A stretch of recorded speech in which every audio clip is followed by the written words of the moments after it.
छत्तीसगढ़ में साल के आखिर में चुनाव होने और इसका माहौल हर तरफ है। राजनीतिक दलों ने बस्तर पर फोकस शुरू कर दिया और इसी क्रम में बीजेपी के प्रदेश प्रभारी ओम माथुर 4 दिनों के बस्तर दौरे पर हैं। ओम माथुर ने दंतेवाड़ा पहुंचकर मां दंतेश्वरी के दर्शन किए। 12 विधानसभा सीटों पर फीडबैक ले रहे हैं। पार्टी नेताओं को विधानसभा चुनाव में जीत का मंत्र दे रहे हैं। दल बदल का दौर भी शुरू हो चुका है। कई सारे कार्यकर्ता इधर से उधर जा रहे हैं।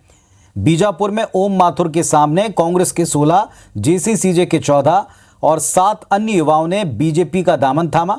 ओम माथुर ने सबको पार्टी की सदस्यता दिला दी है। दावा किया कि बस्तर की सभी 12 सीटें बीजेपी जीत रही।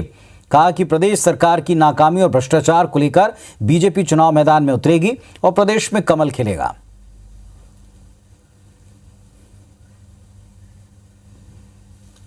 मैं बस्तर संभाग की सभी 12 सीटों पर कोर कमेटी के साथ, जिले की कोर कमेटी के साथ, अगर कोई जिला छूट गया तो जिला बैठक को भी संबोधित करने वाला हूं। आने वाले समय में 12 की 12 सीटें चुनाव जीतेंगे और जीत के बताएंगे आपको। हमारा चेहरा होगा अभी कमल का फूल और आधार होगा जीतने। एक क्लस्टर में आदरणीय ओम माथुर जी और उड़ीसा के पार्टी के पूर्व प्रदेश अध्यक्ष समीर मोहंती जी रहने वाले हैं। व्यापक जनसंपर्क अभियान भारतीय जनता पार्टी इस अवसर पर करने वाली है, जिसकी शुरुआत कल संवाद कार्यक्रम से हमने कर लिया है।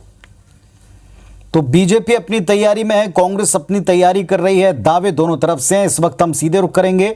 दंतेवाड़ा से हमारे सहयोगी वेद प्रकाश संगम जुड़ गए हैं। वेद, बताएं, पूरी तरह से चुनावी माहौल बस्तर में गरमाया हुआ है। बीजेपी फिलहाल जो फोकस कर रही है उस पर आप क्या देख पा रहे हैं? तैयारी क्या है? बताना चाहेंगे कि जो बीजेपी के प्रदेश प्रभारी वो पिछले 4 दिनों से बस्तर के अलग अलग विधानसभा क्षेत्रों को दौरा कर रहे हैं।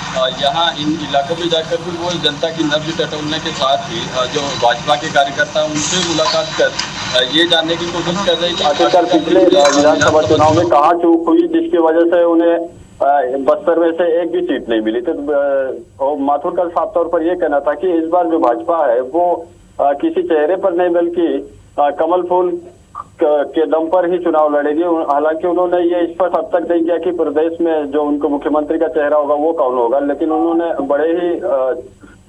बड़े ही सादगी तरीके से इस सवाल का जवाब देते हुए कहा कि कमल के निशान पर ही चुनाव लड़ा जाएगा। अगर पूरे बस्तर की बात करें तो इस समय भाजपा के पास एक भी सीट नहीं है। ऐसे में बड़ी चुनौती भी है ये कि बस्तर को साधा जाए, क्योंकि बस्तर और सरगुजा ऐसे ही इलाके माने जाते हैं जहां से यदि किसी भी पार्टी ने अगर बढ़त बना ली तो वो निश्चित तौर पर प्रदेश में उसी की सरकार बनती है। तो यही एक वजह भी मानी जा सकती है कि ओम माथुर जो है वो लगातार बस्तर में बने हुए हैं और लगातार कार्यकर्ताओं के बीच जा रहे हैं ताकि जो चुनावी तैयारियां वो समय रहते पूरी कर लिया जाए। और उन्होंने ये भी एक बात कही थी पुनीत कि अगर हम बूथ जीतते हैं तो चुनाव जीतते हैं। तो उनका ये जो दूरदर्शिता है वो ये बताता है कि कितनी छोटी छोटी चीजों पर फोकस करके वो इस विधानसभा चुनाव की तैयारियों में जुटे हुए हैं। उन्होंने ये भी कहा कि यदि हम बूथ जीतते तो उनका कहने का जो तात्पर्य ये भी निकाला जा रहा है कि प्रत्येक बूथ स्तर पर भाजपा की चलिए, तो बूथ को मजबूत बीजेपी ने शुरुआत से किया है और अब फीडबैक लेकर शायद आगे की रणनीति क्लियर करेंगे। बहुत शुक्रिया आपका वेद, इस पूरे अपडेट के लिए, पूरी जानकारी के लिए।